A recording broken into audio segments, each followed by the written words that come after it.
What's up, everybody? Welcome back to the In the Dome podcast. No change in the standings after a week of hockey, which was only 2 games because of the postponement. So you're still 1 point back of Vancouver, but you do make up some ground in the point percentage category. So if you're going by point percentage category, you would actually have the final wild card spot over the Canucks. The Canucks continue to struggle a bit, even though they win last night. They beat a good team last night, didn't they?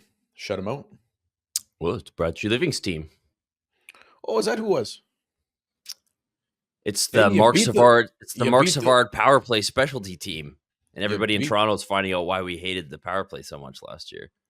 Is he the power play coach there now? Yeah. Shit. It's not going well.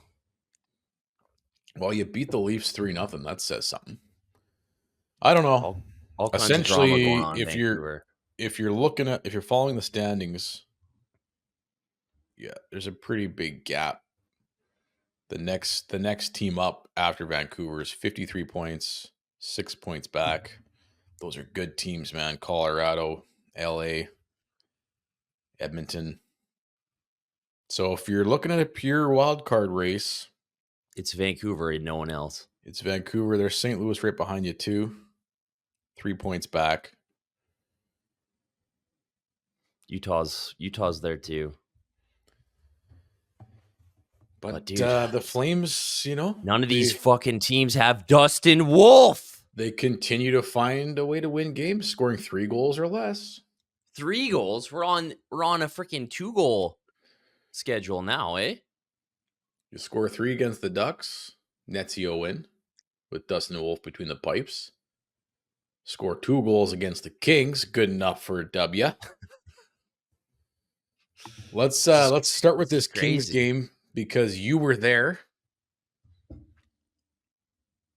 What were the vibes like? Like, tuning into the game, it's a Saturday night, hockey night in Canada. There's always pretty good vibes in the Dome for a hockey night in Canada tilt. Obviously, the first period, you're lucky to walk out of that one. Was it 1-0 after one? They did get 1 in the first period, didn't they? They got 1, but it could have easily been 3 or 4 or 5. Just a domination by the Kings. That's a good way to silence the Dome. But let's get to it. What were the overall vibes? It was pretty good. I think there has been a bit of a shift, maybe in maybe we can make the playoffs. I think even in myself, I've kind of shifted from a super negative Nancy pissy pants about maybe losing this draft pick and picking later in the first round than we want to. But dude, I think when Wolf's in net, there's a different vibe in the Saddle Dome. That's 100%. Just the reality of it. It's like you said last week when, you used to go, especially in those early days, when Gaudreau was just starting out and it was just like, oh shit, what are we going to see tonight?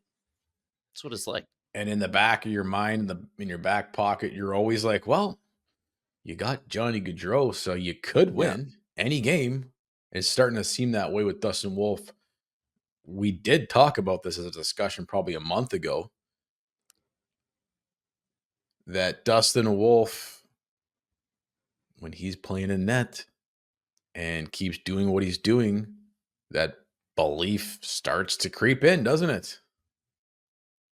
I mean, you go 2-0 last week, beat the Ducks, beat the Kings. If the head coach can figure out who the fucking starting goaltender should be, and Dustin Wolf keeps doing what he's doing, and Jonathan fucking Huberdeau keeps doing what he's doing, point per game, does belief start to creep in? Or is it just the same old Calgary Flames of old? Well, it's probably a bit of both, but the thing that makes the difference is that it is when you have a good goaltender, when you have a goaltender that's playing like Wolf is playing, it changes everything. And we saw it firsthand here in Calgary, having one of the best goalies of all time play for us for 10 years and pretty much almost single-handedly get us to within a goal of the Stanley Cup, winning games 1-0, 2-1. when you have a goalie like that, you hear it all the time. This is pretty common in hockey, right? You're much more confident playing. You know Wolf's going to make the save, and that's what he does. He doesn't necessarily make every save, but he makes the ones that he makes the big one. He's got that Kippersoff shit going on where it's like when you need a save. Like last night, there was a flurry in the third period where it was like, holy shit, like LA. How did that stay out? How did that stay out? He makes the big save almost every single time. Well, he makes it look easy too. It's crazy. He's just effortless in there, man. And even on plays like where, we were there last. I don't think I've ever seen him play live, to be honest, as a Flame. Nope. I don't think I went to a game last year where he was in net. Certainly not the year before because he only started the last game of the season. But I think that's the first time I've seen him play as a Flame live, and man, it's a pleasure. Like on plays where it looks, even if it's a missed shot, he's always just like he anticipates everything so well. It's just crazy how well he moves. He's so solid and he's so sharp. I mean, that's typical. I mean, you and I were always texting throughout the games, and I would say stand pat. That's your every first period. We're always saying how solid he looks. Yeah. And if you watch any of the videos from the Flames website, they do a little post. They're doing some dressing room coverage, which is nice. And Huska points out after the game, Wolfie, first period, basically kept your team in it. And I think that's what this all boils down to, is that when Dustin Wolf is playing, you have a chance to win the game, even scoring 3 goals or less. You have it, and that's an insane thing to say. In today's NHL, that's insane. You can win on any given night with him in net by only scoring 3 goals or less. It's possible. That's what he does for you. Just some stats to put that into context. Matchsticks and Gasoline posted a couple insane stats. 8 of 14 Wolves wins came while the team was held to 1 goal or less, the opponent. 8 of 14, 1 goal or less. That's insane. And the other stat that's crazy is 22 of the Flames' 47 total points this year have come in games where they've scored 2 or less. It's not just 3, it's 2 or less. And 14 of those are from Dustin Wolf.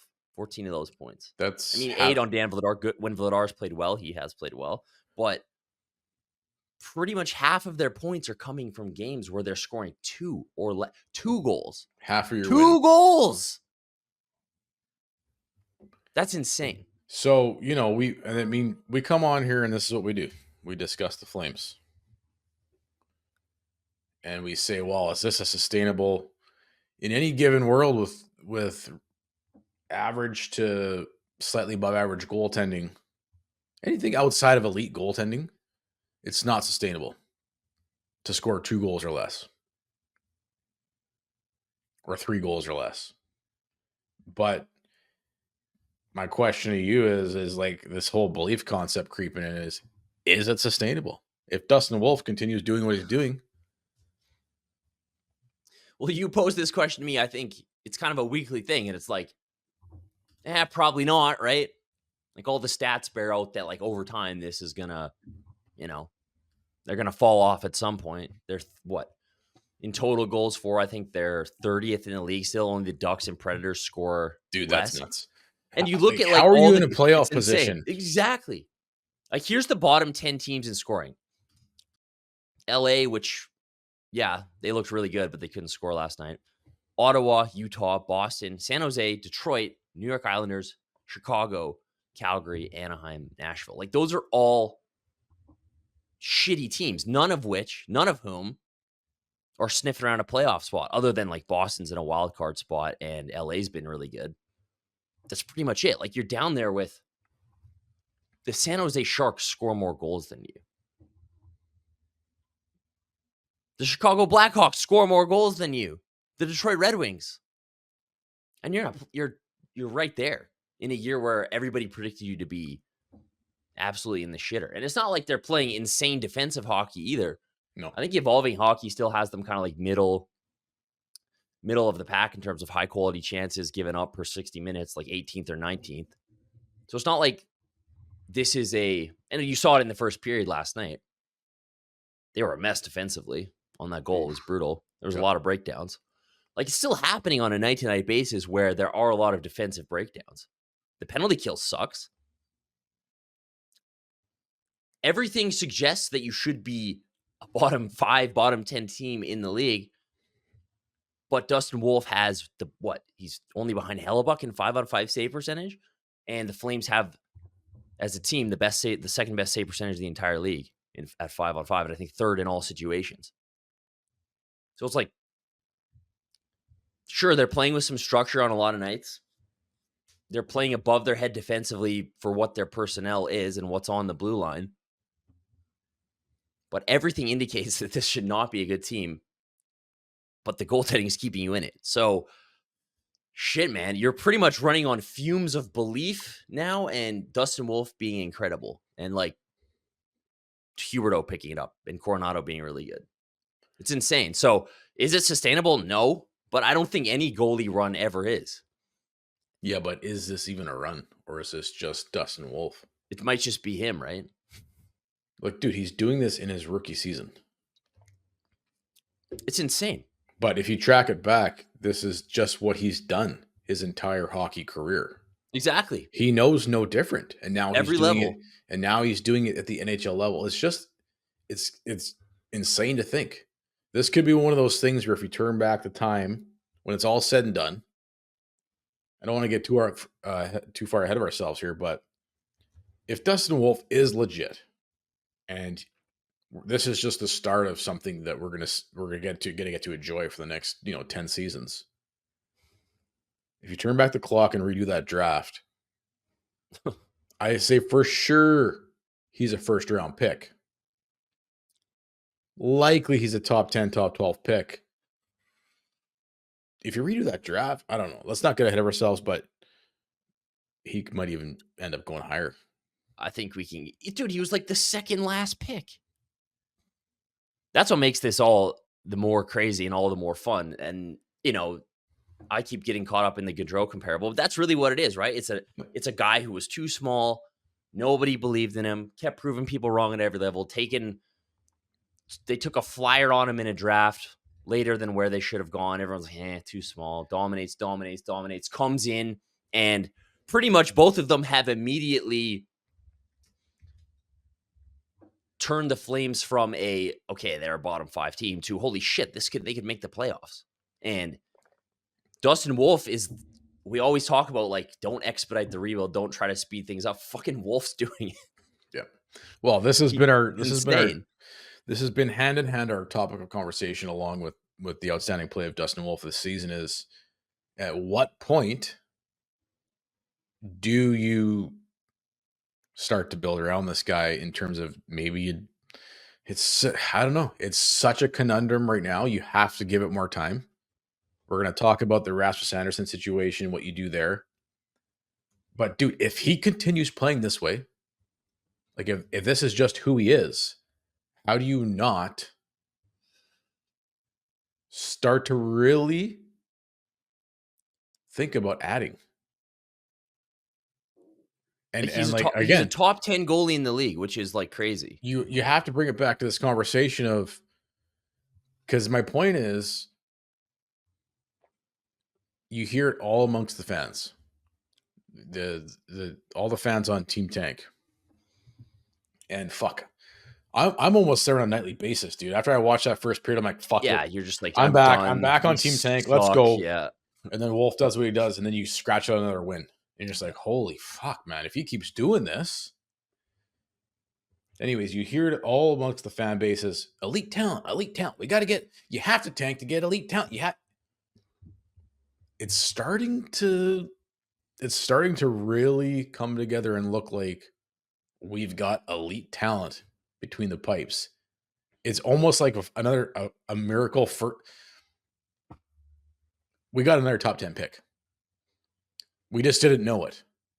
And we have a top 10 pick. It's NHL ready, playing NHL level hockey, setting NHL records in his first rookie season.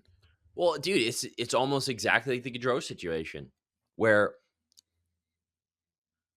if you redo the Johnny Gaudreau draft 2011, he's a top 3, top 5 pick. And he changed the course of the franchise. And like, that's kind of what you're seeing with Dustin Wolf right now. Dude, evolving hockey, if you adjust for score and venue, is the 4th best save percentage in the entire league. Darcy Kemper, Connor Hellebuck, Anthony Stolarz are the only ones who have been better. Like, he's incredible. Dmitry Filipovich, and this is the guy that does... Dude. And see, every time we come on here, it's just like, here's another Wolf stat. Here's another crazy shit. Here, this one is just incredible. So which analytic group is he? He does the Hockey PDO cast. Dmitry Filipovich, big analytics guy, tweets last night after the game. Flames playing at 112-point pace with Dustin Wolf in net this season.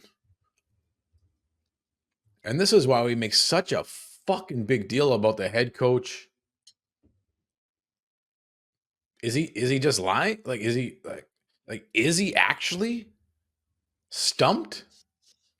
Does this past week put it to rest now? Is there separation You'd really now in the coach's think so, mind? bro? You'd really think so. Because even in his post-game presser, they're like, wow, the group, wow, they didn't come out too well. Like, he got dominated in the first. What does that say about the group? And Huskers, like, it wasn't the fucking group. It's Wolf. Good. Hopefully he wrote that down in his notepad. Maybe he wrote down Wolf is the future in his notepad last night. Let's just hope. Wolf and Coronado. So we have to bring it back to this because we're stuck. We're stuck here. 1 point back of a playoff spot, although points percentage you're in because you played one less game than Vancouver. What do you do? Do you add? Let's say, I'm going to give you a scenario. You got Chicago coming up. You got a big week of hockey coming up. Which, since we're looking at the schedule ahead, let's do this. Bet365, the world's largest sports betting platform. Open an account with Bet365 today and bet on a huge range of markets. Download the app today. Use the code NATION when you sign up. Whatever the moment, it's never ordinary at Bet365. You got 1 day off, Monday. Sorry, 2 days off, Sunday, Monday. And then you got back-to-back games. You're on the road. You're in Chicago, then St. Louis, when we can never beat St. Louis. You got St. Louis twice. This is such a weird schedule. You play St. Louis. I haven't seen that forever. Tuesday, night off. Again in St. Louis, night off. Then Winnipeg. It's a tough stretch of hockey, man. Yeah, this is gonna be brutal. So maybe this is one of those things where if you're the coach, you better have Dustin Wolf scheduled for 3 out of the next 4 games this week. And why not give Vladar the easier start against Chicago? Go Vladar, Wolf, Wolf, Wolf. Go from there. I think maybe this week, maybe. I mean, we keep saying this is this gonna clarify? Is this where we go one way or the other? Yeah. But let's get into some anytime goal scorers, and we'll finish this topic because I think as long as week after week you're still there, and let's be honest, you made grounds. You missed out 1 game last week, and maybe that's a good thing because maybe you actually pick up a loss in LA, but you don't. And the best thing about that is it's a back-to-back game where you would have played Vladar, and now if you play that game in the future, you could probably play Wolf in that game. Worked out pretty good. So we'll get to the what do you do, but let's do some anytime goal scorers. Well, bro, I kind of like. I don't know about you, but I'm going Calgary boy Dylan Holloway to score at least once this week against us. Dude, he's leading the St. Louis Blues in scoring this season. It's a good thing the Oilers let him go. Don't need him. Watching the Oilers media struggle with that all year and all summer and like try to spin that has been one of the more enjoyable parts of my life this year. Because they went from anything that makes the Oilers look dumb and stupid and make them worse. Oilers media went from like, okay, the offer sheet happened and it was thinking a match. No problem. Yeah, no big deal. This general management team knows exactly what they're doing. Hey, freaking, what's his name? Connor's old agent who runs the whole show. This guy's a freaking savant. Signing all these guys. Jeff Skinner, letting Fogle go. This Who is knows no what sweat off at anybody's back. Watch. Oh, they didn't match. It's a good thing they didn't match. It's a good thing they didn't match, because they're not very good and asked for too much money and entitled. Good thing. It's a good thing they didn't match. Yeah, it's a smart management. At the end of the day, it's smart management. Smart management is what it is. Yeah. Great asset management. Yeah, we thought it was smart to match, and obviously that's what they're going to do. But since they did, now it's smart they didn't. Then, like 2 months in the season, Dylan Holloway is absolutely on fire. Probably was a mistake, eh? Swing and a miss. Who could have seen that coming? And then wasn't the latest thing they were blaming the... Oh, yeah, they were pinning it on old Peanuts, McGee, Woodcroft. It was like, it was a mistake, but you know what? It's like Woodcroft didn't play Broberg or Holloway, and he alienated them in 4. It was just like, holy crap. They'll do it bend over backwards for Jeff Jackson and his group of cronies, eh? So, Dylan Holloway has 32 points in 44 games. He would be tied with Evan Bouchard for third on the Oilers in scoring. Was it even was Spector even banging the drum? Because usually he's kind of... Oh yeah, dude. He like, you can go through his article history and it's literally like, they're gonna match. It's actually a good thing they didn't match. It was a mistake, but it was Woodcroft's fault. What's gonna be next? Just mental gymnastics all over the place. It's crazy. It's never the Oilers management's fault. I can tell you that. I'm going Bedard. I'm gonna go with was it Thomas who lit us up last game? Yeah, Robbie Thomas. I'm going Robbie Thomas both games. Yeah. Holloway, he's a good pick. And then of course, if you want the absolute assurance, it's Kyle Connor. Oh, yeah. Absolute assurance. If you want to pick one anytime goal scorer for the week. Flames killer for all time. Whatever the moment's never ordering at Bet365. Get your anytime goal scorers in. Okay, man, back to this conversation. Dustin Wolf. I guess you got to see how this week plays out, and I guess that's where you're at. After Conroy, you're just at on a week-to-week basis. And then I guess it's really just to see how sustainable this hockey is for Dustin Wolf. He's the number one reason you're in this position, and if he can continue to be the number one reason, then are you still where you were last week, where you said don't do anything? Yeah, don't add anything at all. I wouldn't do anything. Like, you got all this cap space, man. What if you picked up a guy on an expiring deal just for the hell of it? Does that hurt you in any way? I guess it depends what depends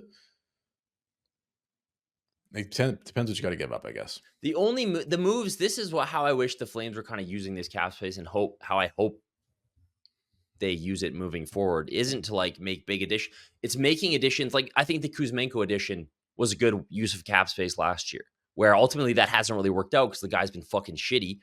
But being like a broker for teams, or taking on bad salary or money that teams want to give away, but the player still has some upside. Those are the trades you're hoping they kind of make, where it's like, okay, this person maybe fits, or he could maybe help us for a playoff push like Kuzmenko did last year. Yep. But this team doesn't want him. So it's like high upside guys who like other teams can't afford. That's what you want the Flames spending their money on. So Connie's got to get creative, and he's got to use his... This is the other thing too, is like in the conversation last week, I'm like, Flames, I forget who it was, but they're like, Flames should be weaponizing their cap space right now. Yeah, exactly. So if you can find a way, you want to make it an addition, you want to roll the dice a little bit, you want to get another body in there, even though you got Kearns. Like, if you were really serious about it, like, what if he's the fucking answer? Well, yeah. The Flames are looking for an under 23, 24 centerman. What if he's already a 15 goal scorer in this league? We just don't even know yet. He's leading the fucking AHL in scoring. You got to get him in there, man. I don't know what the fucking holdup is. Yeah, I don't know either. Especially like, and I know we're just like, it's not just ripping on Rooney, but the guy stinks and doesn't really do much on any given night, and it just doesn't even make sense to have him in line. And Dewar got hurt last night, so maybe, but he hasn't been good either. Rob Munich had a good post, had a good article about how the Flames' fourth line needs a revamp. Trying to pull up, he has Rooney's stats here. Yeah, Rooney ranks dead last among Flames forwards in every key shot metric since December 1st. The Flames get caved in when he's on the ice. His face-off percentage is below 50%. He doesn't produce offense. I don't understand why he's in the regulars lineup. Like you said, he's on the penalty kill. Our penalty kills weak. His Corsi 4 is below 50. His scoring chance 4 is below Dude, 35. His high look at his dangerous Corsi expected 4 goals. is. It's 35%. He's a negative impact player. He's not even above replacement player. He's below replacement. Replace the fucking guy.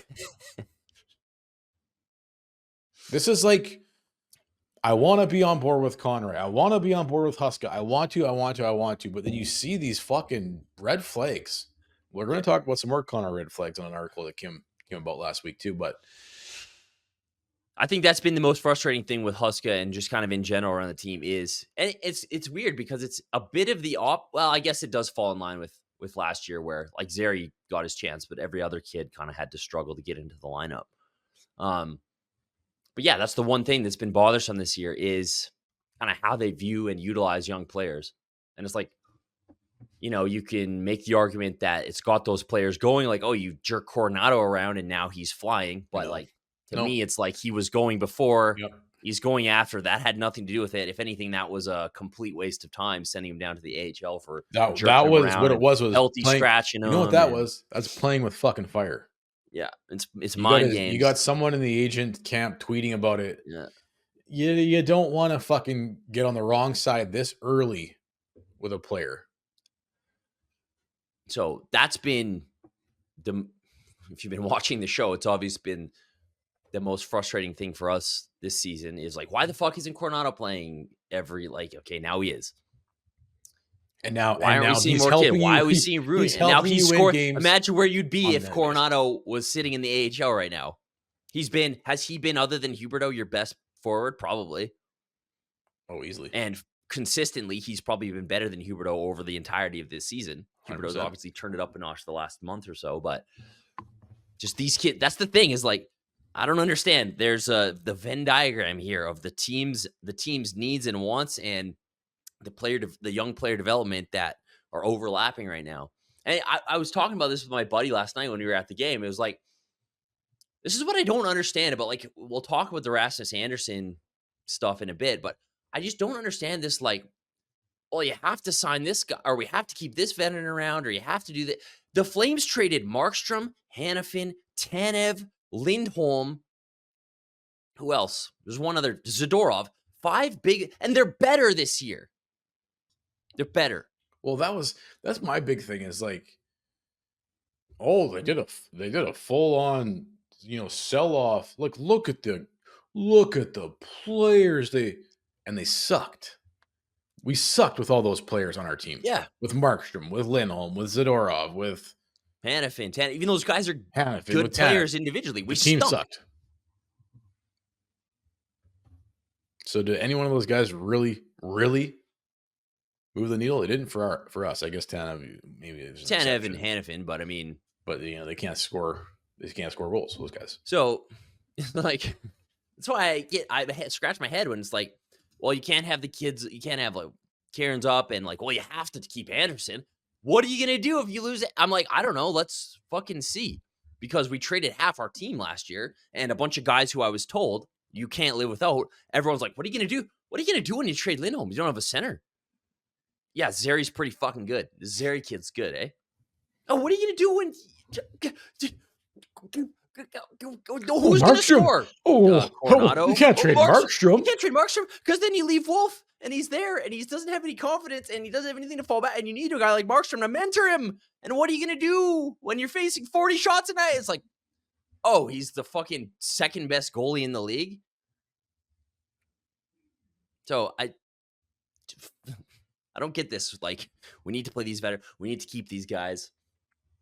My point being is that we're getting younger. As we get younger and as we infuse more of these young players and prospects into our lineup, we get better. And that's not, I don't think that's, there's causation in that, I feel like. Well, it's especially when your organization has been forced into place. You have no other option but to choose this route. And there's a lot of, hey, look, the league gets younger and younger. And when you have these high draft picks and they look good, fucking play the shit out of them. Like, not only does it benefit your development, but it's like you said, it's it's actually helping you win games now. Well, And let's get into the. I got off a bit of a tangent, but where I was going with that was the fourth line idea of like, I don't understand how this team didn't learn anything from having the best fourth line in the entire league that 1 year only, with Hathaway and Mangiapane and Derek Ryan. And then they've had completely terrible fourth lines ever since. I just don't understand how you don't look at that and say, like, let's try to recreate something like that. Yeah, how do you not look at what's worked and then get excited about fuck? We got this Karen's kid. I'm excited to see what. Instead, it's just like, oh, we'll call him up and then we'll make him wait. We'll make everybody wait. And meanwhile, Rudy's posting the worst stats in the team, but we'll make him wait. Take your time. Just like fucking Wolf, we gotta make him wait. Hey, he's been learning a lot on the bench.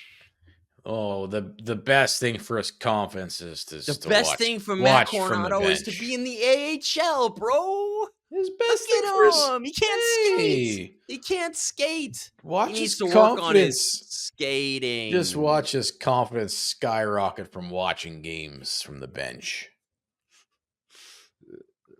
How about that fucking goal last night? Dude. That was I didn't even see it go in. That shot. You're talking about Coronado, like what was that like live? Well, I was behind the attack zone twice, so it was in the opposite end when it went in. But it was just like I didn't even see it go in. It was just like on the stick off in the roof. The best replay of that was from behind the net. Yeah. Because you can see it was like the fucking corner, the tee, just right in, like that's going in 100% of the time. Bro, how he like his elevation is crazy too. Like how well, we talked about this on the last podcast. And the best player in the world of this is Connor McDavid. How fast he mentally processes the game. And that's what separates, the best players in the world always has, was how fast they compute stuff in their brain, because then their body can follow it way quicker. You look at guys like Lucic with the stone hands, it's because there's no quick processing in the brain. It's like, oh, I got the puck. Oh, what should I do with it? Oh, fuck. I already got checked. Whereas you got a guy like Coronado, he's in the open slot. And I love how the team, this is my favorite moment in a player's breaking out timeline, is the team now knows to feed this guy the puck. The team now, you look at the post-game comments, they ask Huberdeau about Coronado's shot. He's like, yeah, it's actually really impressive the way this guy can shoot the puck. You have guys that have been in the league for 10 years that are like, this guy can fucking, like, this guy can shoot the fucking puck. That's my favorite thing, because if you're the Oilers, do you have a better chance of winning and scoring when Connor McDavid has the puck or doesn't have the puck? Do you have a better chance of scoring goals when you're feeding Leon Draisaitl or not feeding? Like, the more puck touches anywhere around the net that Coronado gets, the more opportunities he's going to have to score. So I just love that. Hey, we've been talking about this, the past month? Make Coronado the fucking point. Make him the bumper slot guy. Make him the trigger guy on the power play. The team's done it. They made the adjustment. And the power play's been pretty good, actually. And they score sweet power. They score the game-winning goal on a power play from Coronado Huberdeau against the Ducks. I think that's the first spin goal he's actually deposited into the net. Instead of spin pass, it was spin goal. Spin shot. Spin shot. That's all we want, dude. The Coronado thing, thing, at least shoot it. The Coronado thing, we're in a good spot right now with him, because, man, this guy's drive right now. And this is the other cool thing too, is like, when you talk about great players historically, what do great players do? They make their teammates better. How? Well, because they're making smart decisions on the ice. But then players will start to watch the good players. A guy like Kuzmenko is probably going to start to watch Coronado. They're going to pick up little things. Like, we talked about this last season. There's times when you watch an Oilers game, you're like, is that Connor Why does everybody skate and look like him? Yeah, it's like Fogel always look. I always mistook him last year for McDavid. I was like, "Whoa, holy shit!" It's because if you're the Oilers and you practice with this guy and you play with him on a nightly basis, you're always watching him and you can't help but pick up little things and nuances. Connor McDavid makes those guys around you better, not only by his play, but because you got to watch the greatest player play hockey every single night. You're going to pick up a thing or two. It's the same thing like the Coronado thing to me. I love it because now things have tipped in the direction. We've been on here just fucking harping on it. Same thing with Wolf, harping on it. Finally, the fan base, finally, the media, finally, hopefully, the head coach is finally on board as well, which means you're going to get more Wolf, more starts. You're going to see more Wolf. You're going to see more Coronado. You're going to see the players that are making you better.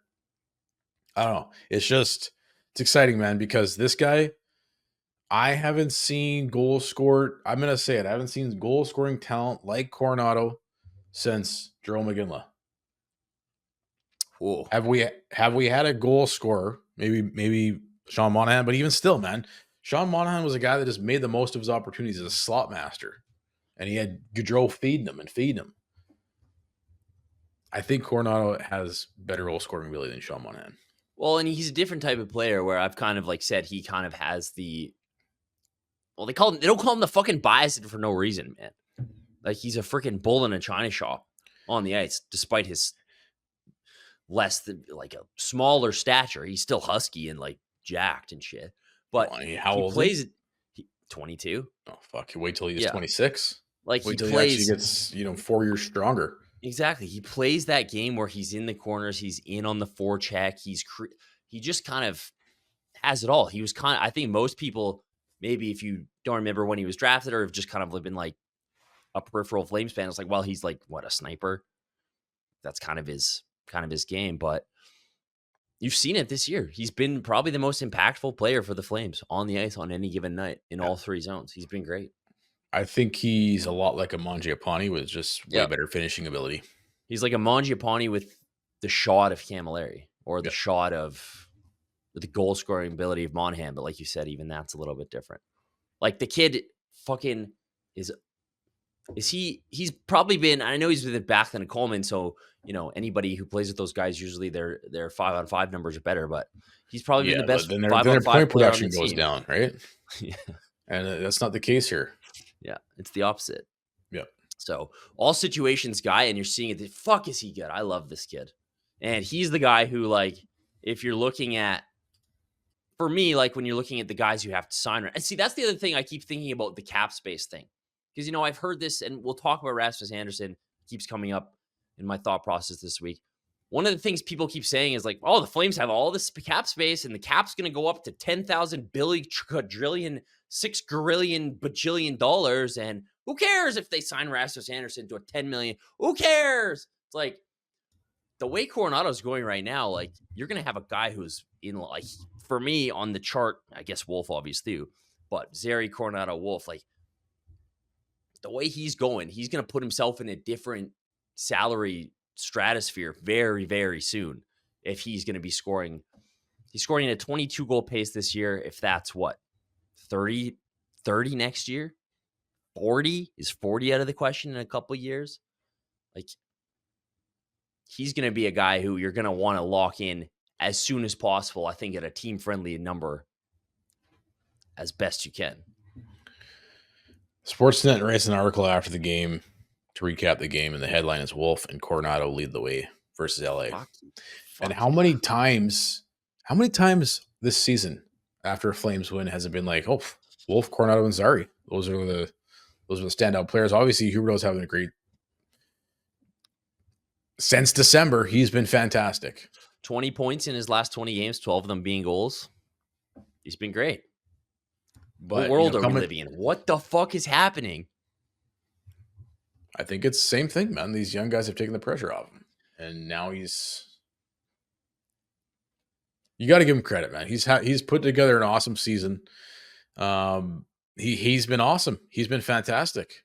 I mean, he's got back-to-back game-winning goals. He scores his first overtime game-winning goal as a Flame. Yeah. Against the Ducks. He's Look where he scores that goal.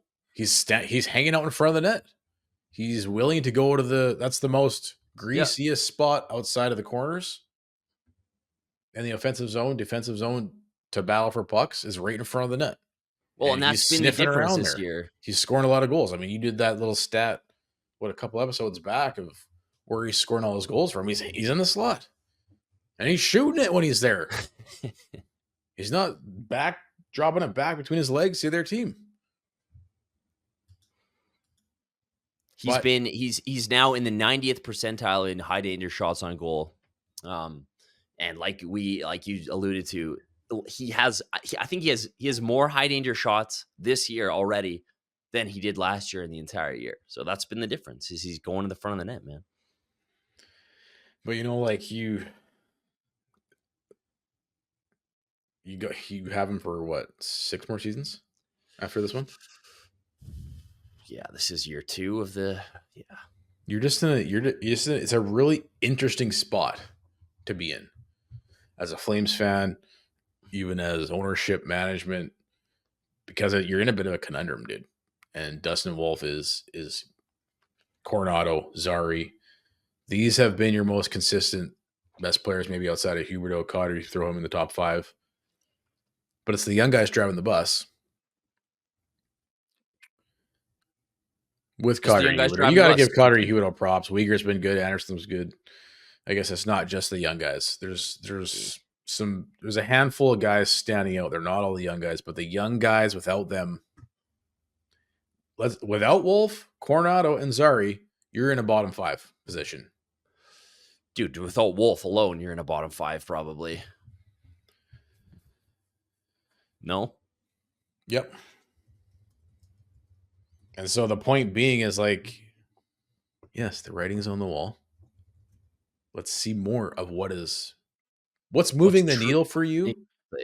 Because, I mean, you're paying Huberdeau $10.5 million. All he's really doing is what he should have been doing the entire time. Same thing with Cotter. With the dollar value you're paying these guys are actually probably still performing a little under their dollar value. Well, yeah, Huberdeau's what? Again, we don't expect him to be in the McDavid Draisaitl category, but last 20 games, he's got 20 points. Draisaitl has almost 40, I think, 33 or something. So the point is, get fucking Rooney the hell out of there. Get Karens in here. Yeah. Keep doubling down on, and that's the thing, maybe we are in a bit of a conundrum, but I think if you look at it honestly, you're really not. It was funny because after the game, just keep adding young players to the team and developing your players. After the game, I was on Twitter and it was a Karen's tweet comment, and then I remember one of the comments. I think it's Pat Steinberg talking about Karen's or whatever, and someone in the chat's like, "I don't know why fans are so obsessed with these young guys." What was the guy that didn't work out? Matt Phillips. The one guy. And then it's just it was good. Majority of fans are like, "What are you talking about?" He threw Pelche in there. It's Pelche's a first rounder. We need to see what we got. Throw Karens in there. You don't need Rooney in the lineup. Well, and this has kind of been my thing too. One of my talking points this year is that, okay, Coronado, we're talking about our young guys, right? And you're saying, it's a young players league. Yeah, Coronado's young at 22, but by today's standards, and we've been through it, right? The amount of games players of his age bracket in where around he was drafted have already played, it's a lot. So to me, there's no don't rush no, get Karens in, get him in here. He's playing way better than you would have ever expected for a guy who's a 6th round pick. He's 22. He's turning 23 in April. Play the shit out of him. When you have an open spot on your lineup, why the hell not? Or do you want to wait till he's... Because, I mean, to me, the Phillips thing, I don't want to get off on a huge tangent, but, the way they handled Matt Phillips was a mistake to me, because obviously he didn't turn out to anything, right?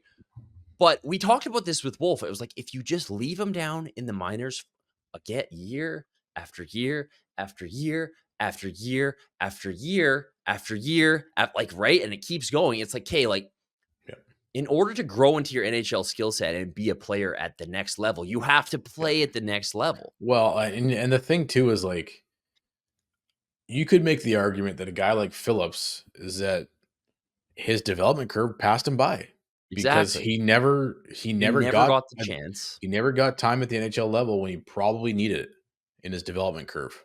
Like if he plays 25 games in the NHL instead of like as a Flame, instead of what did he play 3? Earlier in his career when he's like 21, 22, 23, you're probably looking at maybe a different scenario, a different outcome.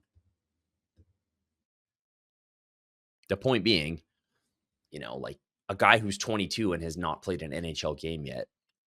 Like it's not like we're talking about fucking spring. What is the term? Young Spring chickens. chicken? What is the term? Spring chickens? Spring chicken. We're not talking about spring chickens here, right? No. Celebrini, he's a spring chicken. Yeah. Like looks like he should be freaking Who's the other guy in San Jose? like Will Smith. Will Smith. How old's he? He's got to be under 20. Is he 19? That's Like, spring chicken. These are just children. 20 and under. Even 20 in this league. Even 20, exactly. Like not. I always think about like we traded Matthew Tkachuk. He was 24 years old. How old Peltier? If you think about Peltier is turning 24, I think, very soon. So similar age to Peltier now, but when we traded Matthew Tkachuk, that's insane, dude. Peltier is turning 24 in March. So like think of all right, and Matthew Tkachuk's obviously a special player, and you don't paint everybody the same brush. The point being is I think organizationally the Flames should be getting some of these young players into roles sooner than they have been. And I've said that a million times, and I'll continue to say that. Well, it's what's gave you the success you've had this season. Yeah. And yes, you can make an argument that throw Huberdeau and Kadri and Uyghur and Anderson, but those like you're already paying those guys to do this. And if you really look at their pay structure, there's probably analytics support. They're probably paying under their pay structure. Huberdeau for sure. Kadri a little bit. Kadri for sure. For sure. Like a team that I kind of like look at as like is like Utah, because there's a couple guys there who are like what Dylan Guenther's 21 years old, and I think he's played like 2 full seasons in the NHL already. How old's that Krause guy?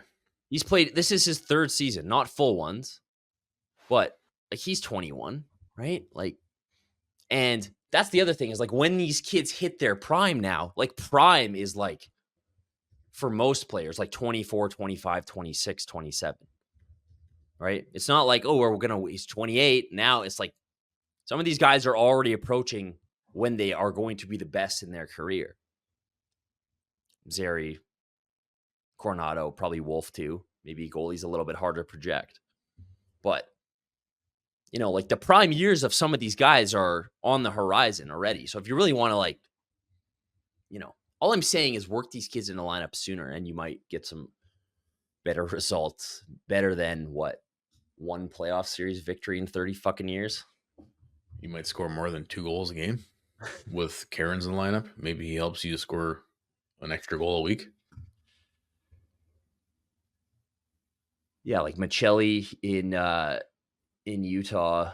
And I mean, not that Arizona and the Utah franchise is like a model franchise, but I'm just saying, like on some of these other teams, like these kids have been playing for a while. How was Kuzmenko live last night? Kind of frustrating. Yep. Sharangovich gets the puck, does his little like stick hand. 4 minutes. Oh fuck, he lost it. What do they call that? Chopping something. Chopping. Those guys like, when Subban used to skate and he was like, that's like Kuzmenko. He's just like gets the puck. He's like Tasmanian devil all over the ice, but doesn't really do anything. Sharangovich. I mean, you put this stat out there earlier in the week. Sharangovich has been struggling. Here's a big reason why. He had 51 shots in 15 games in November. Yeah. And he had 14 shots in 14 games in December. He's not shooting the puck. It looked like he was shooting a bit more last night, but like how was he shooting live? in Anaheim? I think he had like 10 shot attempts in Anaheim, and he couldn't. Like he had like 2 or 3 chances where it's like, dude, can you score, please? And he couldn't make it happen. I don't know. I think he had, remember a couple shots on the power play. I don't know. He was playing center, which I don't like him playing center. I don't think he's a very good center iceman. Because it involves so much more that I think it's just not a good place for him to succeed because it's maybe a bit outside of his skill set. But I don't know. Both those guys were pretty nondescript last night. Did he have one shot maybe? I remember seeing him shoot, but I think he missed the net. He had a good opportunity. He had a slap shot, I remember for sure. Yeah, I guess he had 2 shots. 2 shots, 5 attempts. So, okay, that's better. But like you said, that stat is crazy. 51, was that in November? He had 51 shots? Yep. 51 shots in November in 15 games, and then the next 14 games, 14 shots. Shot a game? Bro. Shoot the puck, bro. Dude, you're making $5.5 million, and you're shooting the puck once a game, and that's like your only thing you really bring to the lineup is your shot. Bro, Igor's extension doesn't even kick in until next year. Right. All right, let's get to this Anaheim game, dude. Uyghur had an outstanding game.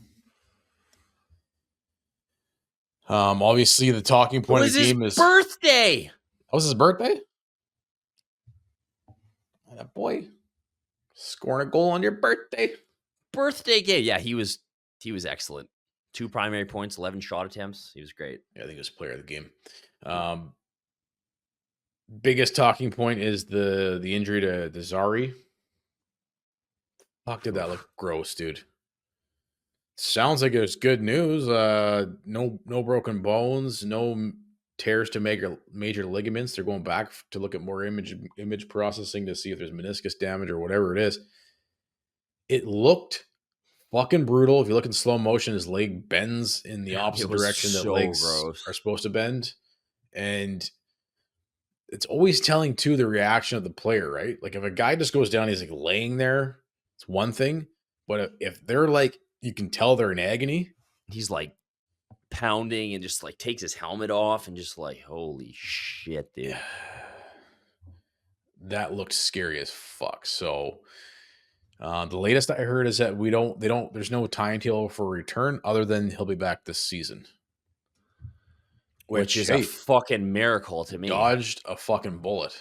Like, those are injuries that, like, I think we both saw that, we were like, I think everybody saw that and we're like, those are the kind of injuries that, like, your career can be absolutely destroyed and altered by. That was rank, dude. His poor mom was there too. Yeah. No, a scary moment for sure, because you see something like that and you're like, oh fuck, worst case scenario. I wouldn't necessarily say career ending, but look at is it Rantanen or Landeskog? Rantanen, right? Landeskog? Yeah. It's completely derailed his whole career. Completely. And it would suck for a guy this early on, such a success story, such a feel good story so far, to see. I mean, look, it could still have a negative impact. We don't know how it's going to play out. But I was going to say, like, you remember when Monahan, and he probably wasn't that young, or maybe he was, but when he started getting running into his injury trouble, right? And it was like, this guy's been through this. He needed a fucking cane to walk around. Yeah. Yeah. And he's like hobbling around and I can't sit down. And like that caught up with him eventually to the point where, like, those last couple of years in Calgary, it was just he's getting fucking, this guy's done. Like, right? 2 hip surgeries, 2 wrist surgeries, fucking everything, dude. Yeah. So it's always a concern, even if it's not like, oh, well, it's not a concern in the immediate. It's still like down the line, like these things can be problematic. So one thing I wanted to bring up on the whole Zari injury is because we talk about it a lot. He does that nightly toe drag, dances around some guy, but when he's going because he does a lot of lateral movement, right? Those quick cuts, like, yeah. And when he's going lateral side to side with the puck and trying to go around guys, a lot of times you have to leave one of your legs hanging out. I think he leaves himself exposed. I mean, yeah, he might have to kind of change. He's got to be a little bit more careful too, because I don't think that's an intentional kneeing. No, he didn't stick his knee out. Not egregiously, but everybody who's played, I mean, the game, it's so quick. Yeah. It's so quick. And sometimes instinctually you can't help but just like, you're trying to just get a piece of the guy. So if you're the defender, you're trying to like make at least expand your body out, make yourself big because you know he's about to go around you. Sometimes you can't even help but like slightly, stick a knee out. Sometimes it's just instinct. So I don't know. I mean, he's been able to, he's so fucking fast though. He's like lightning fast. But I guess if you play that way, I'm just thinking because a lot of times you kind of see Zari, if he's going cutting to the right, maybe his left leg's dangling out a little bit and exposed a bit. I don't know. I don't know what your It's thoughts an are on adjustment that, he's gonna have to make, right? Like, yeah, you haven't seen him get popped yet until then, or even like clean. But when you're making moves like that at the speed the game is going and how big and strong a lot of these defensemen are now, like it's probably an adjustment he's gonna have to make. Yeah, that was scary, man. That was brutal. But like I said, great news for Zari. Doesn't sound like anything major. But we'll just have to keep tabs on that one and see how it plays out.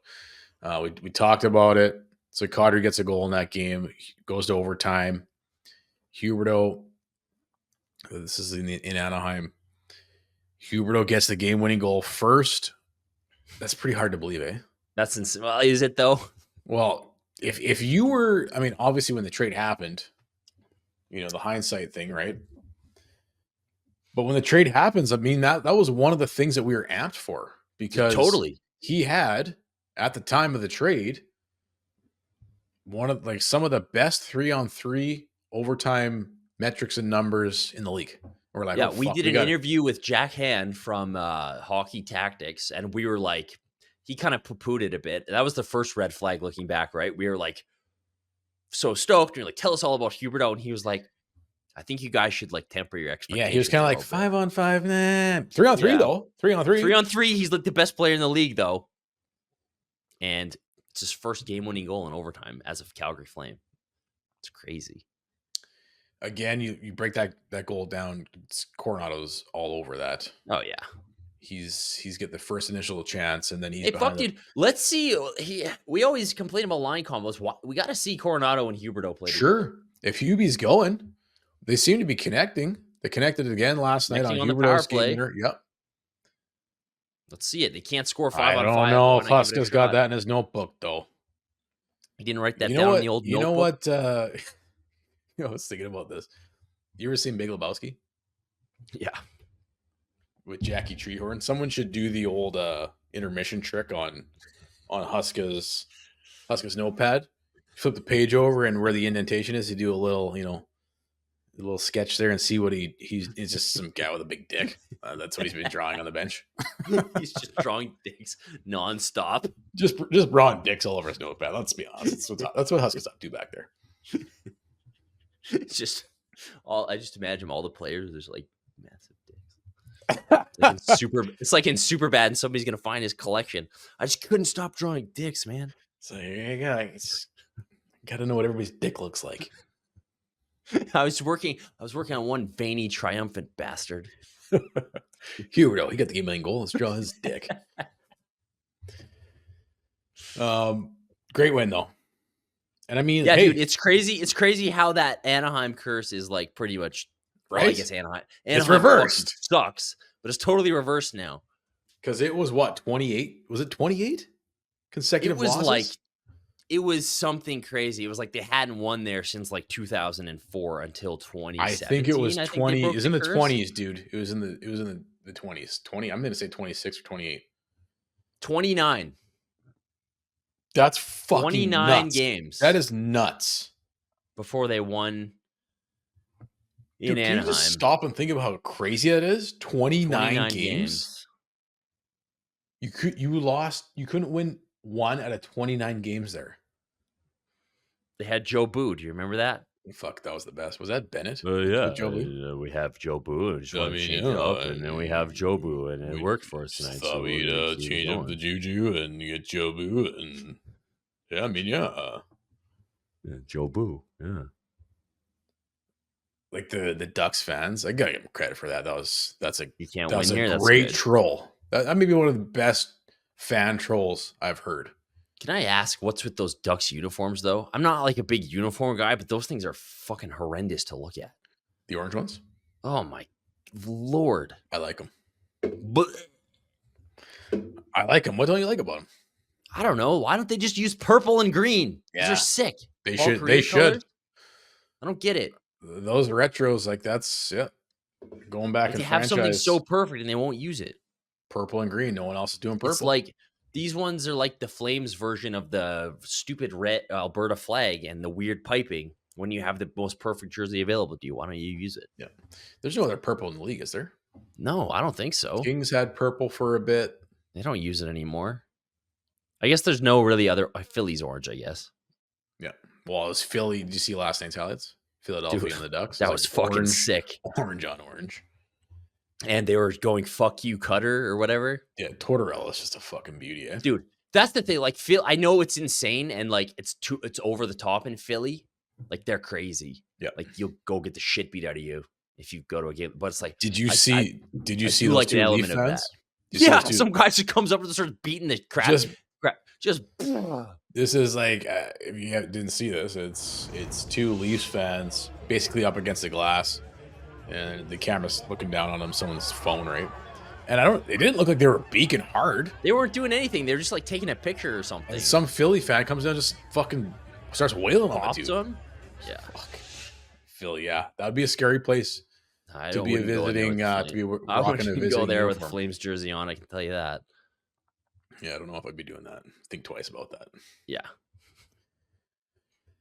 But it's always good to get a win in Anaheim. Obviously, there's shit going out in LA. The game's postponed due to the wildfires. This has been nuts, eh? Fuck. I didn't even like depending on my work schedule, sometimes I'm just like I'll tune in. I'm online and shit for following the Flames and whatnot, and then I'm off for a bit. You text me in the morning, you're like, it looks like this game's postponed. I'm like, what the fuck would be the game's postponed for? Go on Twitter, search. Place is on fire. The whole plate, like that's nuts, dude. Is it ironic that the Flames were in town? Seems to be. Seems a little ironic, eh? Dude, I was just looking at Huberdeau's game-winning goal logs or like splits from his career. He's got 4 this year already. Game-winning goals? 4 game-winning goals. His career high is 7 in Dude, 21. The dude's on fire. He's 1 away from his second best in his career in 2018-2019, where he had 5. I would just like to take a moment to give the man some serious fucking props for his play the last month and a half. I'll give him serious props for hanging in there. But like, then I'm looking at his game-winning goal logs from the first year he was here, and he had a 1. This is obviously the player we were expecting. Has he found it? We'll see. Yeah. The longer, like I thought there was a lull coming into January for sure, but he hasn't. But the back-to-back game-winning goals. I mean, even you have not seen nothing yet. I am back, baby. I am back. It only took. I pretty much since Pelche's been called up, he's been great, dude. Just saying. I need somebody to do some correlation metrics when Pelche is in the lineup. Huberdeau with Pelche in the lineup versus Huberdeau without Pelche in the lineup. I think we know what's going on here. He's just the thing is, Hubie, he's just a sensitive little guy. That's why it didn't work with That's why having Pelche around that's why we want to see him. It's like he just needs somebody to say, there's people like this who just need a little bit of encouragement, and they're just kind of like sensitive little guys. And he needs somebody on the bench to tell him that I love him. He needs someone to tell him how great he is, even when he sucks. Exactly. He just doesn't need us. That's not what he needs. He doesn't respond to us. He doesn't respond to Sutter being like, "You're fucking terrible, dude. You're the worst player I've ever seen." Pelche he's different. You got Lombo on there. Lombo is just a fucking beauty. just a great, like, you can tell Dude, he's Ryan unreal. Lomberg, he, like, sometimes you go to these Flames games, like, after the first period, like you said, we were like, holy fuck, I don't want to come to any more games. Like, unless Wolf's in net, this is awful hockey to watch. And, like, ultimately, that was kind of a hard game to watch hockey-wise. But Lombo, every time we've been there, the guy is, like, fought. He fought twice last night. Dude, he makes it worthwhile he's going got to the Saddle Dome. 2 games now where he has 2 fights in 1 game. Just an absolute beast. And he got, like, dude, he's not fighting, like, well, he fought Brunstrom, but then lightweight. Forbort. Yeah, he's fucking fucking fighting Jeannot. Who did he Jeannot's fight? He fought Olivier in Columbus. Jeannot's a monster. Yeah, and it was Lombo. You could tell in the replay asking Jeannot to go. Jeez, and he ate a few, and he's just like, whatever, pumped up. Loving it. They see his post game interview, Lombo's. Oh yeah, dude, he's the best. Because you could see him chatting in the box with the fan between the glass. And they were like, what was that all about? He's like, I was telling the guy he was on the Jumbotron. He should down that beer. Just a fucking beauty, eh? Yeah, he gets the place going, man. He's what's he like live? I mean, I've seen one game live this year. The Oilers game where Vladar started. We were at the New Jersey game where he beat the living shit out of what's his name. Beat the living shit out of that guy. Oh yeah, He's 9 feeding him so many rights. He's begging for a left. 9 lefts, begging for a right. He fights twice last night. Like he's the man. Just a beauty. Huberdeau after the post game last night. I don't know if you caught this because there's a little scrum near the end of the game where what's the young guy's name? The black guy? Julian McKenzie? No, that's not him. No. Byfield. Oh, Quentin Byfield. Yeah, Byfield went down behind the net. I don't know if you saw this, but you couldn't really catch it. But I saw it on Twitter this morning, and they talked about like the a post trip or game something. Because I know what you're talking about. Byfield took a little swipe at Wolf. A little swipe. Byfield takes a swipe at Wolf, and who's the guy? He fucking creamed him, dude. Fucking Huberdeau. I love that.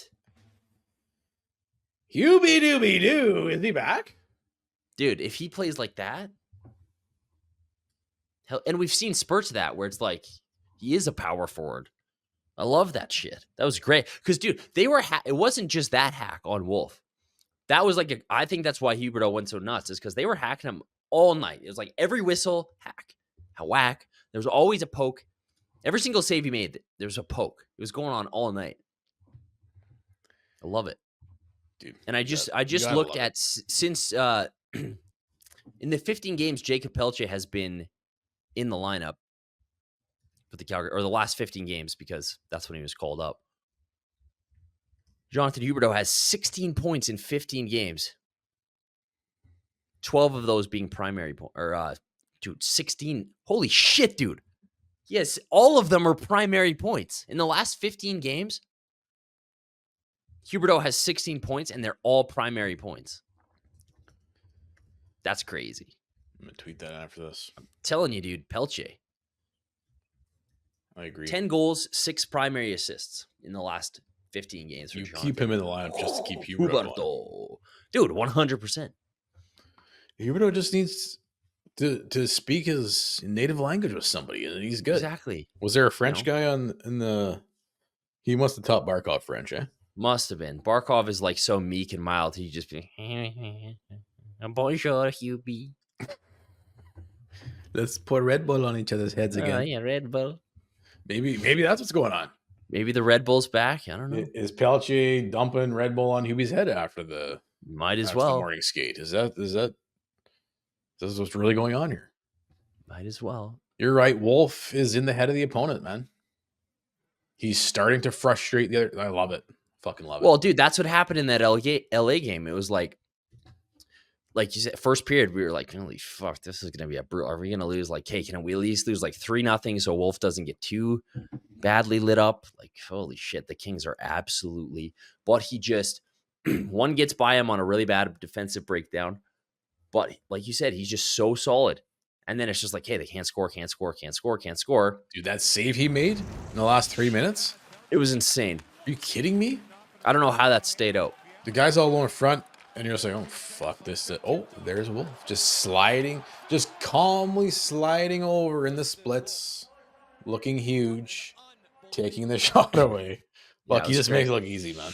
He's a pleasure to I'm watch. sorry to keep going with Huberdeau stats here, but he's in the last 15 games with Belche in the lineup. He's got freaking 10 goals, and that's fifth in the entire. It's tied for only two players have more: Draisaitl and Scheifele. He's tied with Rantanen and Veronikov from Columbus with 10. Wow. Third in the league. He's fucking hot. He's lighting it up, dude. He's on fire. Keep it up, Hubie. Head boy, Huey. Keep it up. You can give all these people who bought your jersey. You can finally wear your Huberdeau jersey to the games, unironically and without shame. Right? Yeah, you can wear it proudly to the games right now. It's unreal. Okay, let's get to some of this Andersson trade talk. Which one do you want to go first? Andersson trade talk or Conroy interview? Let's go Andersson trade talk. All right. I don't know what exactly spurred this, but was it Francis? Francis wrote an article about how a big puff piece about how Rasmus Andersson loves Cal, wants to stay here. Lock him up long term. Give him a big deal. Let's go. Wants to stay. He wants to stay. It's just like everybody if else. If anybody knows the Flames in their direction they should head, and it's me, Eric Francis.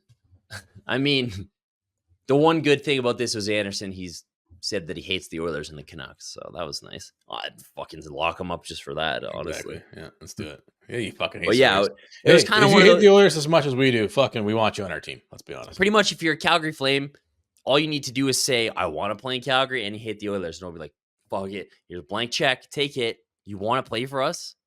Take the check." So, what kind of spurred all this on is, I know that obviously Andersson is a team that, let's say, every playoff team would want on their team going into the playoffs. Yeah. And in addition, that would make he's on a great team-friendly deal right now. Unbelievable contract. Brings a hell of a lot of value, brings a hell of a lot of experience, brings an edge to the game that not every defenseman can bring. Character guy. He's a great asset. So if you're a writer, if you're another GM in the league, if you're a scout for another team, like this is a guy you have pegged as a potential acquisition you would like to add to your team. And I think that's maybe why there's some trade talk, there's some Andersson talk starting to gear up in the league. I think Elliott's been talking about it. I don't know if there's anybody linked right now, any teams linked of interest specifically, other than that we know there is interest. Well, this is just one of those. I don't know. I don't understand the point of these articles other than maybe being like a Flames like do the Flames upper management say like, hey, could you write an article about how this player? Because why do you see? Hey, in the Dome's talking about we got to trade this guy. Flames Nation is right. Robert Munich's telling everybody. We got to make sure exactly. We got to do a nice puff piece here. We got to get some counter arguments. We got to get some counter information out there. But I don't understand why you see these all the time. Is like, and James Johnson from the Win Column tweeted it. He was like, "Yeah, I haven't seen this before," and it's like Andersson's quote about how he loves it and is open to staying here, and it's like literally every other player who has been traded or left saying that as well. It's like, why do you see this these headlines? Well, Elias Lindholm, I want to stay. Tyler Toffoli, I want to stay. Matthew Tkachuk, I want to stay. Johnny, I want to stay. Everyone wants to stay, and then they don't stay. So Eric Francis writes an article that the headline is Rasmus Andersson wants to remain a Flame for the rest of the season. He wants to be a Flame the rest of his life, just like Hanifin, just like Markstrom, just like all these guys, right? I got it right here. James Johnson's quote. Matthew Tkachuk saying, absolutely, I'd love to. I love it here. I love the people. Very, very, very open to that. Tyler Toffoli, definitely be open, quote unquote. Elias Lindholm, I've been pretty clear. I've been willing to say that's about it. I've been willing to stay. That's Elias Lindholm. And Hanifin says he enjoys playing in Calgary and would be open to chatting. So it's like you said, this is what every single player says. But what are they going to say? Nah. Nah, I'm I open to. hate this shithole. I hate the winter. I hate the cold. There's nowhere to go. Banff is too busy. Can't golf in the off season. It's terrible. I'm out of here as soon. No one's gonna say. Are you kidding me? So what do you make of all this then? I make that we're no all that this is a negotiation, right? And I mean, I think the most interesting part of the Do article you is what think? Do you think Connie's like, yo, Francis? Can you write me an article of how much Anderson maybe loves it here? I mean, if you're a possibly. shrewd GM, maybe that's something you I do. don't think that's how it goes down exactly, but when articles come out, that's kind of somehow how information is disseminated, right? Like, hey, could you write me? Like, could you get this out there? I This mean, idea hey, out there? But I you mean, Anderson even says, right? Like, because the big thing that everybody took away from that, like, oh, he hates the Oilers, so he loves playing here. He never really said like anything like you said too out of the ordinary. But then he also mentioned that he's tight with like Lindholm and Zadorov and Hannafin and understands the business aspect of it. So, and then you had David Pagnotta, who was like not particularly a trustworthy news source. So I don't want to be like, oh, Pagnotta said this. We better trust him. He was like, he thinks Anderson is willing to go somewhere. So I think he is. I think it's exactly like every other player negotiation, player trade talk that we had with Hannafin, with Lindholm, with all these guys is they will stay if you massively overpay them. If not, they won't. So if you're Craig Conroy, the ball is in your court. You need to make the decision of when's the time to trade the player. So that's really all that it comes down to is do you want to overpay 28-year-old Rasmus Andersson, who will be 30 when a contract extension kicks in? Or do you want to trade him? Last week, we got your thoughts on what you would do with Anderson.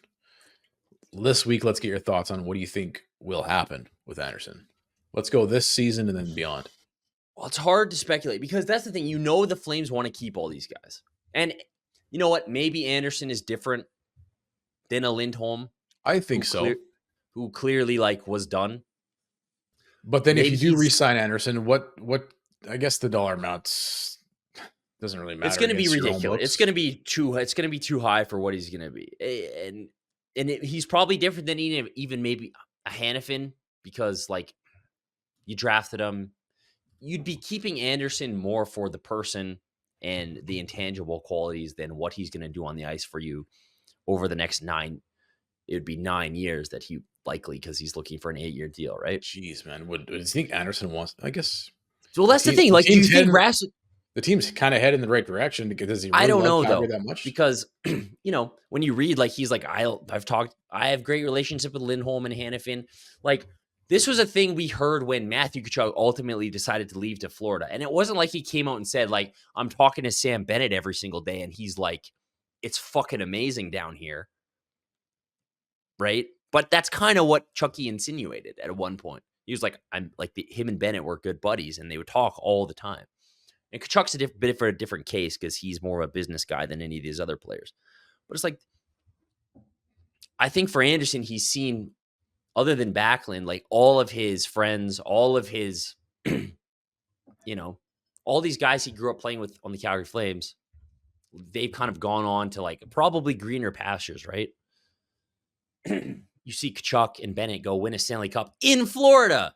Like you, if you don't think players think about that stuff, I think you're kidding yourself, right? Well, and like you said, they still have connections and communicate with all their past teammates, and they're going to seek to them for advice, right? Exactly. So when you're Like considering what your age is, where you're at in your career, what the team's trajectory is, like I think even if you're Anderson, like yeah, the team's probably better than we expected right now, but like where does that look like in 3 years even? Like are you willing to go through this like grind of like, hey, maybe we can make the playoffs next year? Like what are the Flames going to be like next year? What are they going to be like the year after that? They're probably still, even if you're Anderson, if you're being real with yourself, they're probably not going to be contending at the very earliest in what, 3, 4, 5 years, probably. So, Anderson's a competitive, fiery guy and he wants to win a Stanley Cup. So, for sure that's something he's thinking about.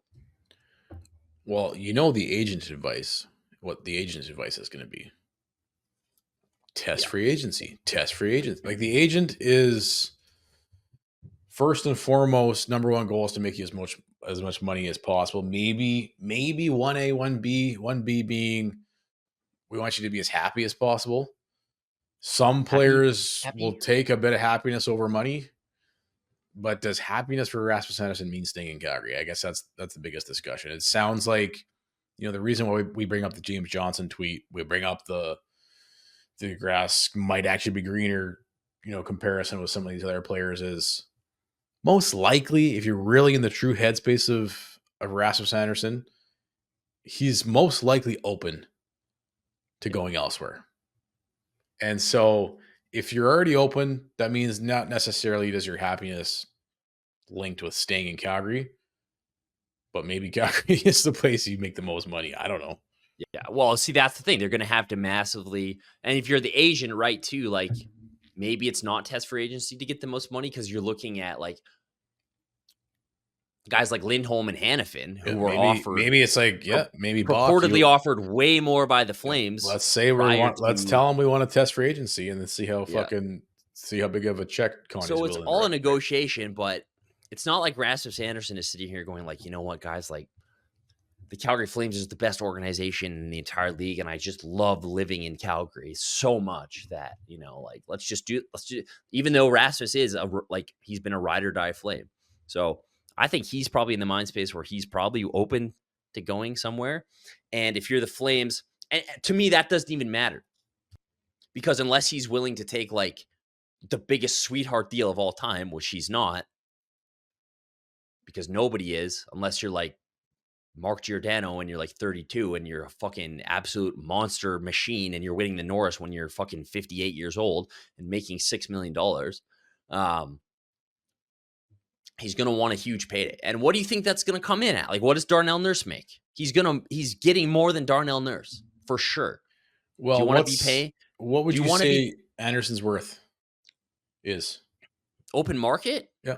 Who are the highest paid defensemen in the? He's $9+ million on the open market today, and that's today at 28 years old. That's not in 2 years when he's 30,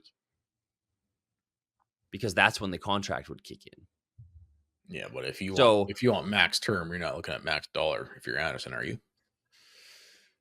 Well, you're probably getting, and the other thing is the cap's going to go up, so it's going to be more of a percentage of the cap thing than it is like dollars to dollars comparison. But when you're getting on at the age, how old is he? How much? What did Hanifin make? How old's Andersson? He's 28 right now. Yeah, Hanifin's probably a good comparable in terms of Hanifin. And the thing is, Hanifin's younger. He's a year younger. Like if you're Andersson and you're Anderson's camp, you're probably gonna try and negotiate term first. Are you not? At the age he is? Yeah. Hanifin got an 8-year extension from Vegas worth almost $59 million, 7.35 per season. That's in Vegas. And you could probably argue Anderson's that better than Hanifin. Anderson's better than Hanifin. Maybe, especially this season. This season, for sure. Like, he's on Team Sweden, for crying out loud. So he's getting over 7.5. He's getting probably right now, if you had to sign him, like 8, 9, 10 in that range by 8. So, all right, man, make your prediction. That's a lot of fucking money. Make your prediction. So I think he's going to be traded. Okay, traded. I think the Flames will do everything they can to keep him because we know that's always their preference, right? They want to keep Hanifin. You think they'll trade him? I think he'll be traded eventually. I don't know if he'll be traded this year. Okay, because he's got one more year left on his deal. I guess you're probably right. It's going to be next summer. Similar. I'm just saying the smart move would be to trade him now. It's going to be. It's probably going to play out exactly how the Lindholm played out, how Zadorov played out, how Toffoli played out, how Hanifin played out. Conroy is going to try and work a deal with these guys, and he's probably going to offer him maybe too much. And in the end of the day, the player will probably say no. And at the end of the day, the player will probably be traded and go elsewhere and then sign somewhere else. Trade and sign or sign and trade. I don't know. Yeah, I'd imagine it's a usual, like you said, it'll be a Hanifin type, Lindholm type trade where it's probably. But you don't think they'll trade him this season, though?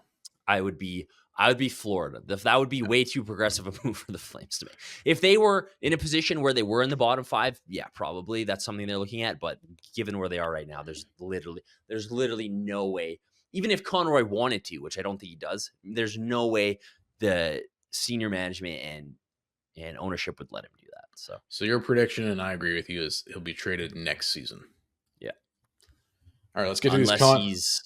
Unless he just like loves fucking this winter. He loves living here so much.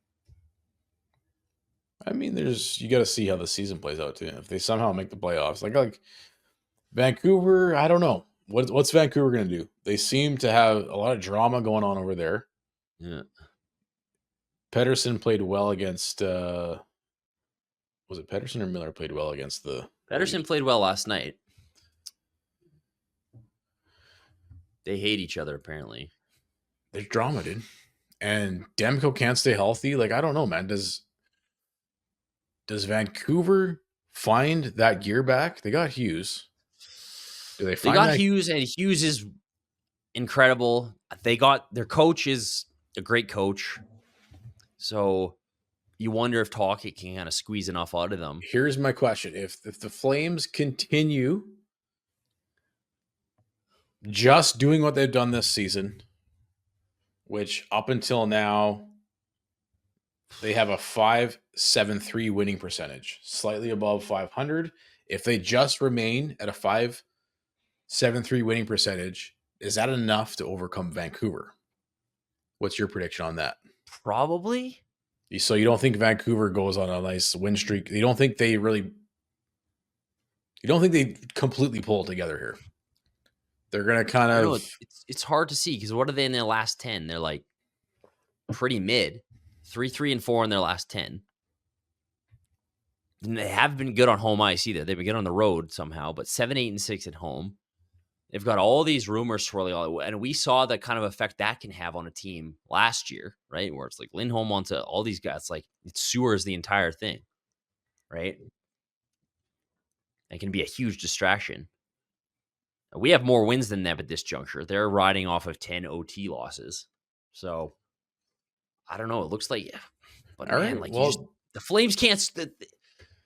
Hey, it's okay to be wrong too. You, so your prediction: if the Flames, I keep saying this, like if Wolf keeps us up, then anything's on the table. It's just like, can he continue to be a fucking Vezina level goalie?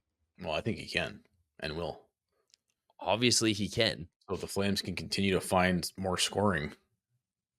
If you can get a Cairns in, that's the thing. If like Igor and Cairns in there yesterday, get their fucking heads out of their ass. You get Cairns in there, and he's scoring a couple goals. Then that's the thing. Like that's why it's so annoying. He's not in the lineup. Is like we can't score. You're barely hanging on to this playoff push because Wolf's been unbelievable. Rudy has a negative impact. If you had one more guy who scored a goal every 3 games, you'd be probably locked down pretty well right there, and you'd be a lot more confident in your ability to beat out Vancouver. We'll see how she plays out. All right, let's get to this. You did a good little story on Instagram on this. The Win column did an article on. There was 2 anonymous NHL executives that were interviewed and asked about Conroy surveying Conroy's work, and this is interesting because they both essentially this is a red flag. They both brought up the same perspective on this is that you've been talking about. So I'll let you take it from here. Well, we were kind of like we were joking around about this, but it's also true. Like this has been one of our things with letting the players kind of decide the direction of the organization. Well, we were joking last week that Brad would do this too. Yeah. It's up to the players. Up to the players. I don't do anything here. I don't have. All I do is react to what you guys do. I'm just a react. I don't do progressive thinking. What are you talking about, bro? I don't do anything here. I just react. Like, well, what do you do then? Nothing. And essentially, what these 2 anonymous executives are saying, and I mean, take it with like a slight grain of salt, I guess. Anybody anonymous isn't gonna, who knows. But what they're saying is like one of the criticisms they've kind of had from their perspective of Conroy's job as Flames GM is that they're giving the players too much power in the decision making. And that's been pretty true, right? It's like all the contract, even though you ended up trading all those guys and you got a haul for Lindholm, if you had been proactive with those trades, like the Hanifin trade is still kind of underwhelming, right? You get a first round pick, which is very nice, but that's a 26-year-old defenseman that was highly coveted. Well, And I think one of the GMs even said, or he wasn't a GM, but executive had said, like, they had offered more. His team had offered more for Hanifin in the summer than the Flames ultimately got at the deadline. yeah, But the they Flames were too did. busy. There's a Yeah, quote here. Hannif in particular, I know we offered more for him in the summer than they got at the deadline. yeah. So like the And Flames were look, too busy dicking around trying to well, beg him to stay and like letting his decision making chart their course. and I know part of that is Conroy maybe not wanting to jump the gun and Yeah, give these guys 20 games into the season and see what kind of season they're going to put together and then wait and see. but at the same time, like that's kind of proving into the point of like letting the guys like who fucking cares, in my Well, opinion. you If had you an know what, absolute shit fucking season yeah, under Daryl. the year You before, get rid of Daryl. Look, I don't know if I necessarily I don't know if I don't know. It's a tough one. Like, I can see where Connie's coming from, where it's like, okay, well, we got rid of Daryl. Every all the players threw him under the bus and said he was the reason why we sucked. except for Toffoli, who He's why we sucked. Right? You have another NHL exec saying, well, we offered them the Flames. They could have got more from us than they did the deadline for Hannafin. But and I know there's red flag there. I agree with you. I also see the other side of where Conroy's coming from. But it's one of those things where it's just like if you see enough of these red flags pile up and you see it over and over and over again, then it becomes an issue. well, it's not necessarily like to me like a red flag in the sense that like that decision in particular, like, oh, they didn't trade Hanifin soon enough and that limited their return is like, you hope that's like, hey, I've learned from that, right? Like that's what we're saying with the Anderson thing is learn from how you handled Hanifin and kind of get proactive with that trade. So you don't end up sitting there at the trade deadline with your dick in your hand, having to accept like whatever Vegas can give you scrambled together. Right. Well, and then but what makes it stand out as more as a red flag is the exact same thing with Lindholm. Yeah, It was exactly. And reportedly that he got you offered Lindholm this big deal he turned down. You want but look how that turned out. exactly. So it's like they're just getting forced. Like these moves that their end is great when you get this huge package for Lindholm, and you collect a lot of draft picks. But the fact that they just begged these guys to stay, and ultimately them saying no is what got us into this good position. That's the kind of the troubling part, and kind of the part where it's like there's too much player decision making being involved in the direction of the team. Yeah, I still think it's fair to give Conroy the benefit of the doubt Yeah, because because ultimately he did do all that, right? Like we yeah, can sit here and and ultimately it fucking worked in our favor. yeah, and we can say like, oh well, he wanted to do something. Well, he didn't.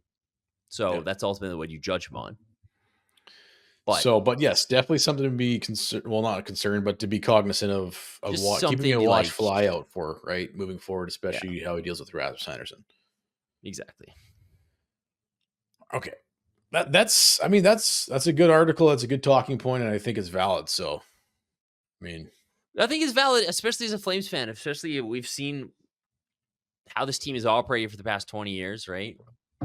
And just kind of like whatever way the wind blows is what the way the team goes for some reason, instead of having like a clear laid out vision and here's how we're going to yeah, get there, and having the managers actually like, yeah. be proactive and make moves towards a goal, and just kind of being like, we'll see. Maybe it's one of those 80-20 rules. I mean, because that's sports in general, man. It's just like, well, we got to see what happens next season.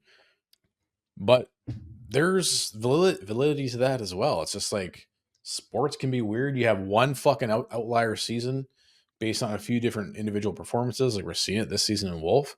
But then maybe you actually have something concrete there. So maybe that changes your direction a bit. Maybe it's an You just 80-20 want them to thing. have a plan and kind of stick to it, because that's the only thing that the good team, that's really what is Yeah. separating the good teams from the bad teams. The teams who win the cup, like Florida and Vegas and Tampa, right? Like those are teams, in Colorado even. Those are teams who had like, right? You could follow their trajectory like each year. building, making hard decisions. Like, you probably don't want to be a team like Vegas when you're a market like Calgary, where you just like shit out players out the other end and don't give a fuck. Like, you do want to kind of handle players a little more delicately in Conroy's defense, right? Yeah. Like, we're not a desirable location for anybody. So I understand that fact of the business, but at the same time, teams like Florida and Vegas and Tampa, like, they're making no bones about like, yeah, like you know what they're planning. They're not every year going like, we'll see what happens this year. Yeah. It's maybe it's an 80-20 thing. You got to stick to your vision 80%, even if and then slightly adjust. You get 20, well, it's like we always talk about room this. To is adjust. Like, if you're a GM, you have to have like your true detective serial killer, every possible scenario outcome in your office, right? Like, if we were the Flames GM, you'd come into a room and it'd be like a fucking like the Always Sunny in Philadelphia meme, where it's just like, there's this. Okay, if this happens, you have to be accounting. And then you're making decisions based on probabilities. You don't know the final outcome of any one decision, but you can probability game. 9 times out of 10, this is the right decision. You got to go with that. Exactly. All right, let's get to our prospectus. You posted this. Well, somebody else posted this, but you sent it to me. Or did I send it to you? I can't remember. Nick, the Habs fan, another good analyst. Oh, nice. Great follow on Twitter.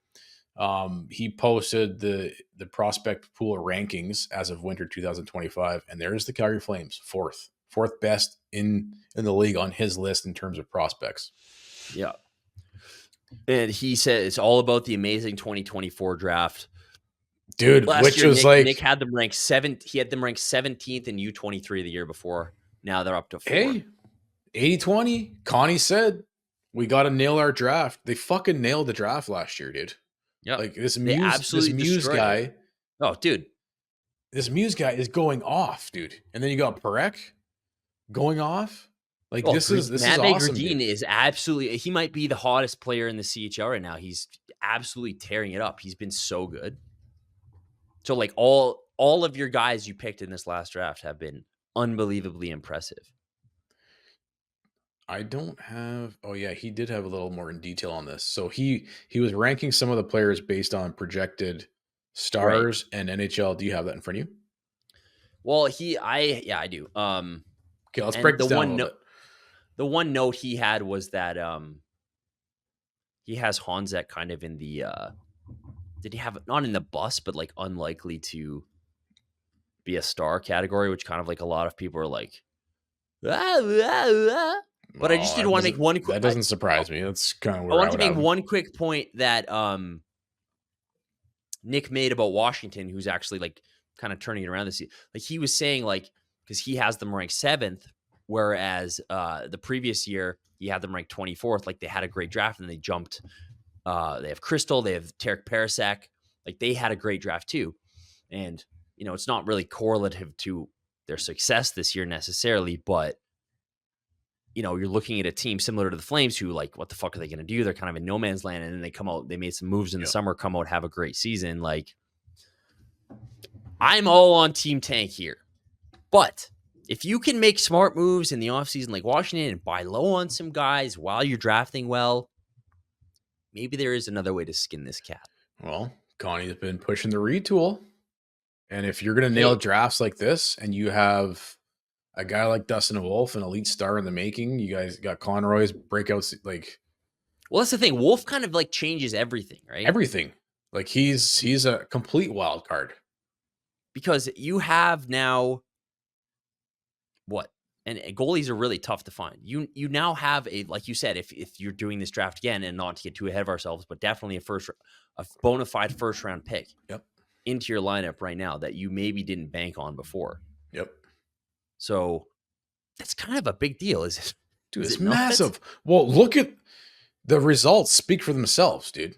We're in a fucking wild card race with one other team that is and we can't score. We're 31st in the league in scoring. So it does change everything. So as long as your reaction isn't to go be Brad Living and start blowing your load on draft picks for defensemen, then this is great. So stay the course. Have another great draft. We got. Hey, look, we still have draft picks in the cupboard from last season's sell-off. The thing is, we haven't even, like Coronado, Zeri, Wolf, we haven't even seen the fruits of the 1 year of the rebuild yet, even close. Like those are still 2-3 years away. Maybe Prek's closer than that. But you still haven't started to see the impact of an excellent draft on the team yet. Maybe You've seen Brad Living maybe he making a does few fast decent track picks. this thing. So that's my question to you right now then is, based on where we're at currently with Dustin Wolf doing what he's doing, Coronado, hopefully Zari comes back sooner than later. You got this, all of a sudden now we're, top 5 in prospect pool. Fucking getting excited here. Can we retool instead of rebuild? Here's the thing, and I've always maintained this point, is that because the notion of Dallas has been thrown out. All I've ever said about the retool is like, I'm not saying that it's not possible. I'm just saying, like, when the Flames say it, you have to be a little bit negative about it and maybe a bit pessimistic about it, because they always try to do this, right? Yep. They always try to pull, we're going to be the team that doesn't have to do it. And they tried to do it under Brad Living, and it didn't work because what I just said, they got ahead of themselves way too fast, and they didn't really stick with the plan long enough. And they thought the retool was like, oh, fuck, we can just start trading draft capital right away. And if they had just if Brad Living has control and ownership had controlled themselves a little bit and not been blowing picks on Hamonic and making all these stupid signings like Brouwer, and you could have had one or two more. Imagine the pick you lost for Noah or for Travis Hamonic. Imagine you just retained that. Imagine let's you say had it was no Dobson. No, imagine that 21. Imagine the Johnny Gaudreau, Matt, and you didn't fuck up with Kachuk. Imagine that, and you didn't fuck up with Bennett. Imagine the 21-22 Calgary Flames, and you have Bennett on your team, and you have Noah Dobson on your team. Like, those two players alone, are you not winning it? Right? So you're a contender. It was just like a couple big mistakes early on sunk you years later. That's all I'm saying. So don't make those huge mistakes. Stick with drafting. That's why it's so important to just continue to build through the draft. So Nick has his projected star players here. Zane Parekh, Henry Muse, and Luke Misa. Who, by the way, we got Luke Misa in the 5th round. Right, we didn't even mention round Misa. Draft pick. We haven't even mentioned him. And then he's got, by his model, projected impact players: Hunter Brustevich, Etienne Morin, Adar Sunyev, which is kind of a surprising one, and Andrew Basha, who's fucking really bad injury. He's probably done for the year. Lower body injury, apparently. Shitty. And then this is, a bit of a surprise. See, some of these guys kind of come out of nowhere, but this is under his ranking of projected replacement players. Possible Rory Cairns, possible Matt Vager-Deeden, possible Jacob Battaglia, and then in kind of the doubtful, maybe fringe players, he's got Sam Honzek, William Stromgren, and Jan Kuznetsov. So this Honzek one is a bit controversial right now, given the preseason he had, but you have to remember he had a really bad year the year prior. Injuries played a factor in that. The only silver lining we've seen with Honzek is his preseason, which means fuck all. So yeah. I'm in agreement with this it's guy. Still a big question mark.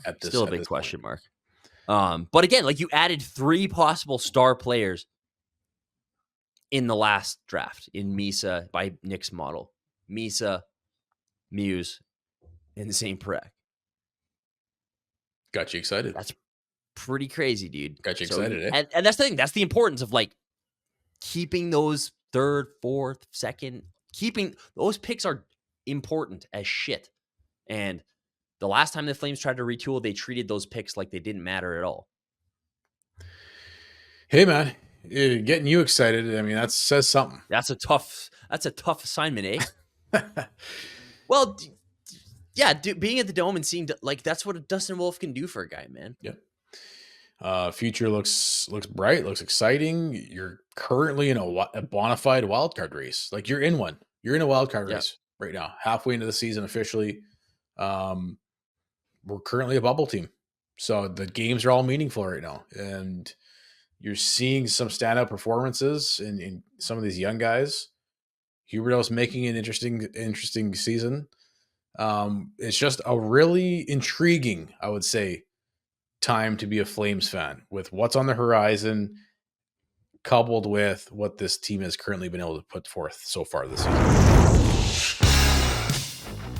Hey guys, thanks for watching. Be sure to check out more of our content right here on the Flames Nation YouTube page. We had a bunch of great long-form interviews. You can check out some videos we've done as well outside of the studio. And of course, if you want more writing or merchandise stuff, flamesnation.ca or nationgear.ca. Appreciate you watching.